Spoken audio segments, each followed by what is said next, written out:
name is Dan Benarcik. I'm a horticulturist here at Chanticleer, and I've been part of the Chanticleer horticulture team for 24 and a half years now.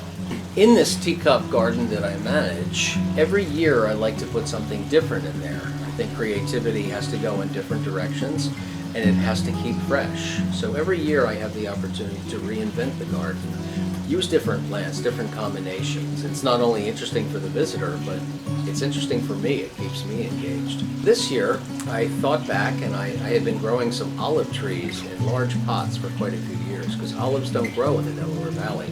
They can't survive our winters. Well, they've got some pretty good size to them, and I said, well, maybe this is the year they actually go into the ground.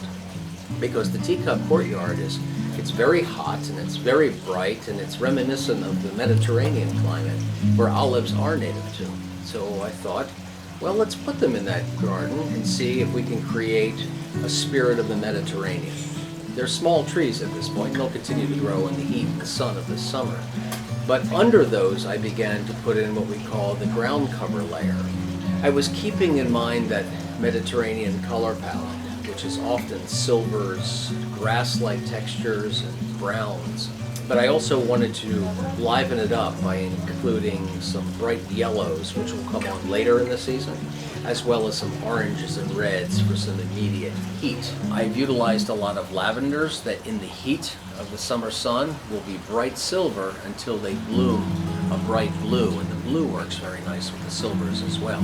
You can see some of the heucheras with their bright orange color, as well as the Cape fuchsias with their red color. That's some of that heat that I like to refer to in my designs early on in the summer, even before the temperature actually rises.